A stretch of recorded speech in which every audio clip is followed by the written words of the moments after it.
tunakiasisi leo na kukifungua leo tarehe mpya kama hii kwa fadhila zake Allah Subhanahu wa Ta'ala, siku ya Jumatatu. Lengo kubwa la kituo hiki ni kutangaza ufalme wa Allah Tabaraka wa Ta'ala, kueneza ujumbe wa Allah Subhanahu wa Ta'ala, kueneza ujumbe wa Mtume Muhammadin sallallahu alayhi wasallam. Uzangu wa Islamu, kama tulivyotanguliza kwamba kituo hiki kinapatikana hapa Kitama moja katika wilaya Tandahimba, mkoa wa Mtwara, nchini Tanzania, na tumependelea ukiita Kitama TV. Lengo kuu ni kusambaza ujumbe, kusambaza nasaha, kusambaza maneno ya Allah na Mtume wake Muhammadin sallallahu alaihi wasallam, na kwa lengo la kuwakumbusha Waislamu warudi kwenye wajibu wao ambao Mwenyezi Mungu amewataka washughulike nao, na si mwingine kumwabudia Allah Tabaraka wa Taala pasi na kumshirikisha na kitu chochote. Ndugu zangu mnasikia kipindi hiki, kwa siku ya leo tunapoasisi hiki kipindi, maudhu iliyo mezani biidhnillahi Tabaraka wa Taala, tunazindua Waislamu kuwa washughulikie mambo 15 wanufaike nayo kabla ya kuwafikia mambo 15 wakajuta na yakawaangamiza. Ndugu Waislamu,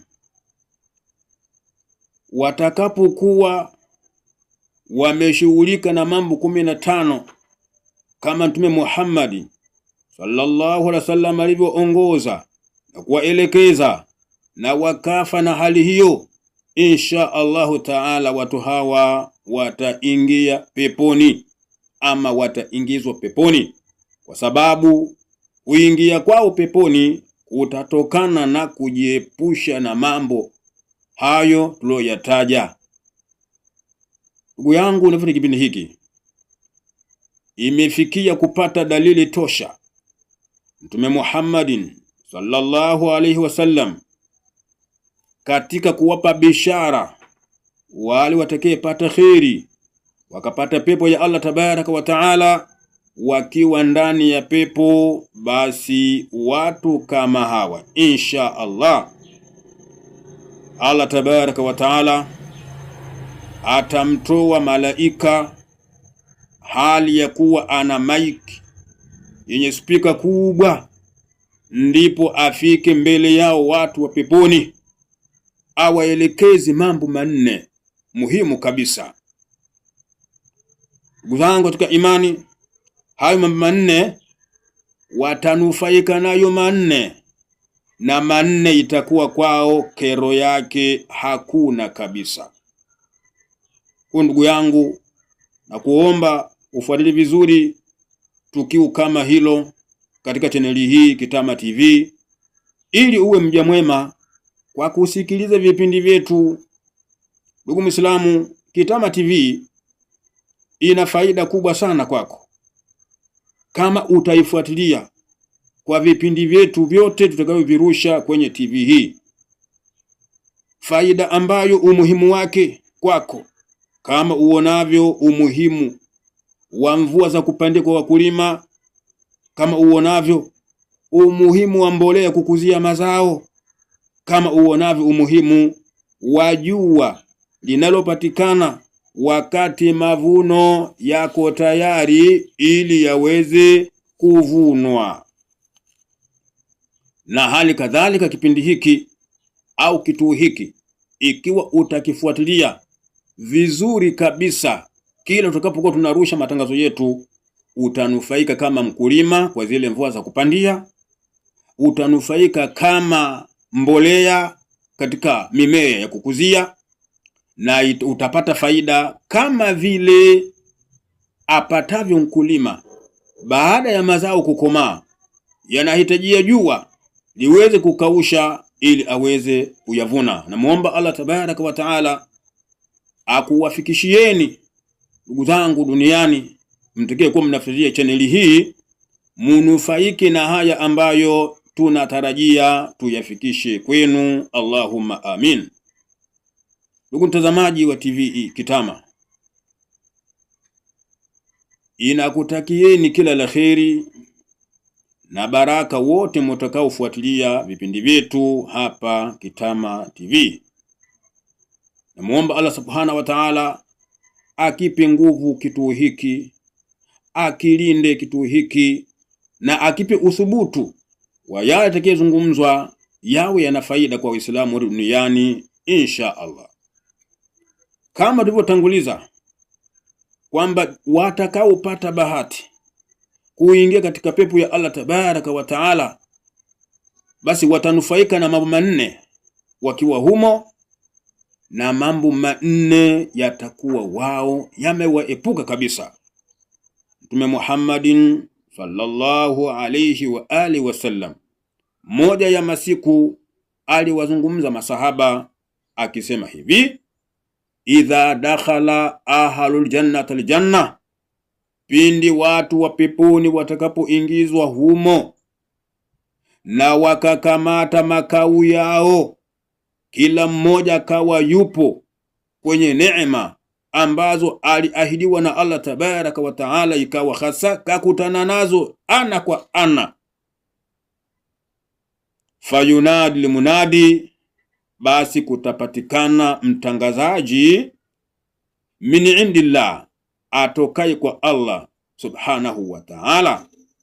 Yule mtangazaji atakuja kuambia, nimetumwa na Allah tabaraka wa ta'ala ni kuambieni mambo manne mtanufaika nayo mkiwa katika hii pepo, na manne kero yake mkiwa ndani ya hii pepo hamutaipata abadan.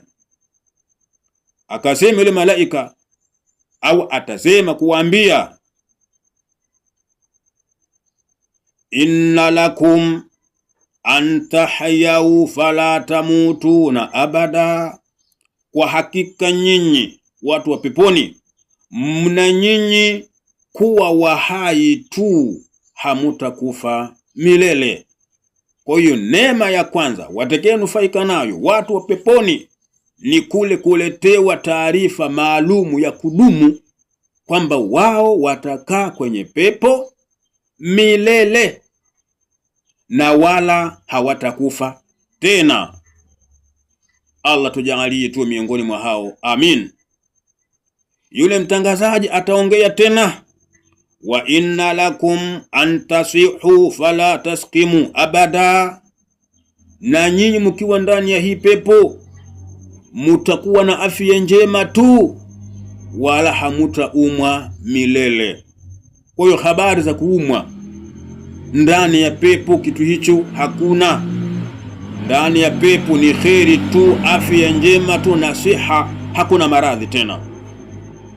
Jambo la tatu, yule malaika atawaambia, wa inna lakum an tashibbu fala tahrimu abada, na hakika mna nyinyi ndani ya hii pepo mlimoingizwa hali mkiwa vijana, mtakuwa vijana tu wala hamtazeheka milele.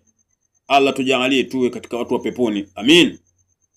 Jambo la nne, huyu malaika atakuwa amemaliza akisema, wa inna lakum an tan'umu fala tabhasu abada, hakika mna nyinyi ndani ya hii pepo ni wenye kuneemeka na neema mbali tu, wala hamtapata shida milele.